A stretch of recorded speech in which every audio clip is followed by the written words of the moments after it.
Kisah seorang dai dari Maroko. Maroko di Afrika Utara sana. Salah satu negara Arab yang ada di sana.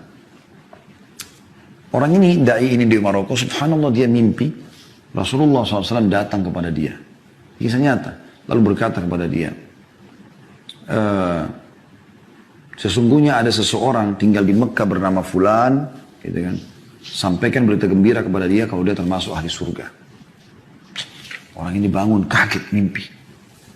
Dan Nabi SAW mengatakan siapa yang melihat itu dalam mimpinya maka itu pasti aku, tidak mungkin syaitan menjelma jadi aku, gitu kan. Rupanya mimpi lagi hari kedua, mimpi lagi hari ketiga, sampai 3 kali dia mimpi. Karena 3 kali dia penasaran, dia ambil pakaiannya, dia beli tiket, berangkat langsung umroh. Tiba di Mekah dia ngobrol sama teman-temannya dai-dai yang dia kenal juga. Orang-orang soleh, Masya Allah, kelihatan ada jenggotnya, kelihatan wajahnya orang-orang soleh, Masya Allah. Bertemu mereka, lalu dia cerita sama teman-temannya, saya mimpi ada seseorang bernama Fulan bin Fulan dari suku ini, itu di Mekah. Dan Nabi SAW bilang 3 kali dalam mimpi saya sampaikan dia termasuk ahli surga. Gimana nih gitu? Ayo kita cari. Teman-temannya bantu cari, tanya sana, tanya sini. Setelah berapa hari berusaha, ternyata betul ditemukan ada orang bernama itu di salah satu, kalau kita RT lah ya, di Mekah.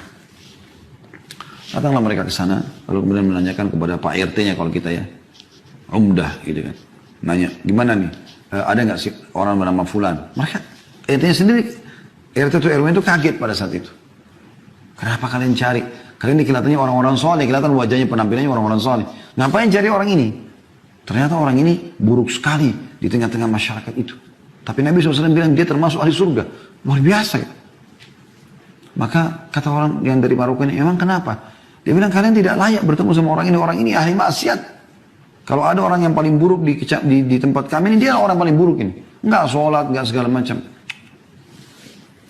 Kata orang dari Maroko, tapi saya mau ketemu, di mana rumahnya? Tunjuk rumahnya. Pergilah ke sana, ringkas cerita. Udah tiba di sana, kemudian ya, ketuk-ketuk itu dibuka sama orang ini. Keluar adalah orang yang penampilannya, dari penampilan saya subhanallah kelihatan kayak orang buruk gitu ya. Ada orang subhanallah karena maksiatnya walaupun tampan jadi jelek kelihatan. Ada orang subhanallah karena kesolehannya walaupun biasa tapi Allah berikan kelebihan. Seperti itu. Orang nyaman interaksi sama dia. Dia kaget ada orang-orang cari dia. Ada apa nih? Dia bilang kenapa kalian cari saya? Kata orang dari Maroko, apakah kau Fulan bin Fulan dari suku ini? Dia bilang iya. Dia bilang saya mau menyampaikan berita dari Rasulullah SAW. Kaget orang itu. Rasulullah SAW? Berita apa? Dia bilang saya si Fulan dari Maroko. Saya mimpi 3 hari berturut-turut. Rasulullah SAW menyuruh saya menyampaikan kepada kamu berita gembira kalau kau termasuk ahli surga. Kaget orang itu langsung tiba-tiba menangis. Saya? Kata dia, kata orang Maroko itu, iya. Demi Allah saya nggak bohong sama kamu. Saya datang dari Maroko jauh-jauh umroh ini hanya untuk bertemu dengan kamu menyampaikan itu. Dia bilang demi Allah, akhi, orang itu bilang, tidak ada orang lebih buruk daripada saya di sini. Bagaimana bisa saya dapat jaminan itu? Kata orang Maroko itu saya nggak pusing dengan itu. Cuma saya datang khusus untuk menyampaikan itu dan saya mau tahu amalan apa yang kau lakukan ini. Sampai 3 hari betul-betul saya mimpi Rasulullah suruh sampaikan sallallahu alaihi wasallam berarti mereka termasuk ahli surga. Dia bilang saya tidak ada. Kata orang Maroko coba ingat. Hanya sampai dia ingat. Dia mengatakan yang saya teringat sekarang. Tetangga saya ini, tunjuk rumah sebelahnya. Tetangga saya ini adalah seorang janda yang punya 3 anak. Hidupnya susah. Waktu suaminya meninggal, nggak ada yang menaungi mereka.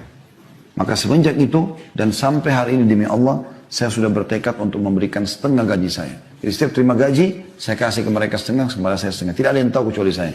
Sama Allah subhanahu wa ta'ala. Kata orang Maroko tersebut, itu amalmu. Memenuhi hajat saudaramu muslim tadi itu. Kata orang soal ini, ayo segera ikut sama saya ke Masjid Haram. Maksudnya ayo segera taubat kembali kepada Allah, perbaiki amalmu. Ini luar biasa berita gembira. Orang itu ketakutan mengatakan saya tidak layak ke haram sekarang seperti ini. Ini di Mekah ini, bayangkan aja.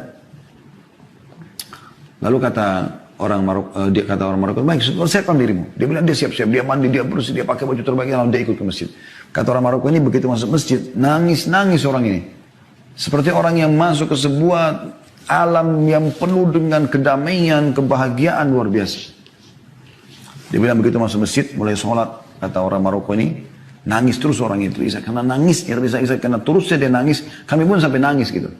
Dan subhanallah, setelah baca tilawah Al-Quran di rakaat pertama ruku, ya tidak sujud, begitu sujud, kami bangun sama imam, dia masih sujud orang ini. Kami sujud lagi kedua, dia masih sujud. Kami berdiri rakaat kedua sampai terus, itu maghrib waktu itu. Setelah saya salam, habis sholat maghrib, setelah saya sentuh dia jatuh sudah meninggal dunia. Allah tutup dengan husnul khatimah.